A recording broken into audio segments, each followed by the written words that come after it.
Je suis très inquiète pour mon petit-fils parce qu'il nous demande l'iPhone 13 pour Noël et on refuse de le lui offrir. Donc il a décidé d'écrire une lettre au Père Noël et je voudrais vous la montrer avant de la mettre à la boîte. Alors, j'adore ces lettres. Cher.e.x, Père, Mère Noël.l.e. Cette année, j'ai été bien sage et je voudrais une poupée LOL Rockstar et le set de maquillage et de coiffure Mattel. Mais en fait, je voudrais aussi un circuit de voiture et une pelle mécanique, rose, si c'est possible. Je ne sais pas quoi choisir parce que je suis très mal dans ma peau et je ne suis pas sûre de mon identité sexuelle cette année. Hein? Il a quel âge? 8 ans. Évidemment, c'est jeune pour un trouble d'identité. Hein? Il s'appelle Brian, mais il veut qu'on l'appelle Aurélie. On entend tellement de choses affreuses sur ces jeunes qui veulent changer de sexe. Effectivement, avant, on avait peur qu'ils se droguent, mais maintenant...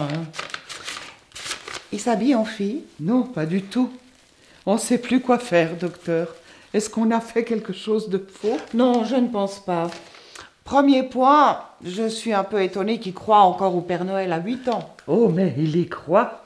On lui explique pourtant que quand les enfants n'y croient plus, ce sont les parents qui prennent leur lait et qu'il n'a pas besoin de se faire de soucis de ce côté-là. Il continuera à recevoir des cadeaux.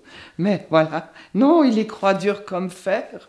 Regardez l'autre page derrière, ça c'est le pire. Si tu ne m'amènes pas tout ça dans les délais Père Noël, je me verrai obligée de suivre un traitement hormonal et de me faire opérer pour changer de sexe dans l'année, à moins bien sûr que tu ne m'apportes le nouvel iPhone 13 Pro 1024 GB. Couleur graphite. Dans ce cas-là, j'accepterai de rester un garçon jusqu'à Noël prochain. Ah, la petite crevure. Ah, la crapule. J'avais déjà entendu parler du chantage aux légumes et de la prise d'otage du chat de la maison, mais alors ça, c'est fort. Hein? À votre avis, il faut céder? Il est trop jeune pour cet iPhone 13. Qu'est-ce qu'on doit faire, docteur? Évidemment, ça devient difficile de déjouer son plan machiavélique, mais j'ai quand même une petite idée. Prenez un papier et un crayon dans votre sac, je vais vous dicter quelque chose. Cher Brian.e.x.s, étant moi-même obligée depuis tant d'années de porter cette robe rouge ridicule et cette fausse barbe, je comprends parfaitement ta souffrance, point.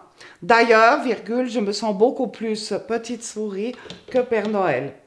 Malheureusement, je ne pourrai pas répondre à ta demande cette année, car je n'existe tout simplement pas, point. En effet, je ne suis qu'un archétype du blanc, mâle, hétéro, cisgenre, généré par le capitalisme et le patriarcat. Merci, docteur. Et on doit lui offrir quoi, alors cet iPhone? Non, offrez-lui plutôt une de ces peluches informes et asexuées, avec ses grands yeux vitreux, roses ou violettes, sans queue, avec cette crinière arc-en-ciel, une sorte de licorne non genrée, quoi, pour l'accompagner dans son dur combat quotidien. Et toc.